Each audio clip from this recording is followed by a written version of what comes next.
तेरी जैसी हालत है मैं तो बेकरार हूँ, तेरी जैसी हालत है मैं तो बेकरार हूँ।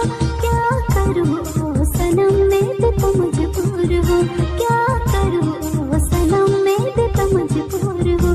सारा घड़ी दो गति बांधी अपन को पल कया बहाना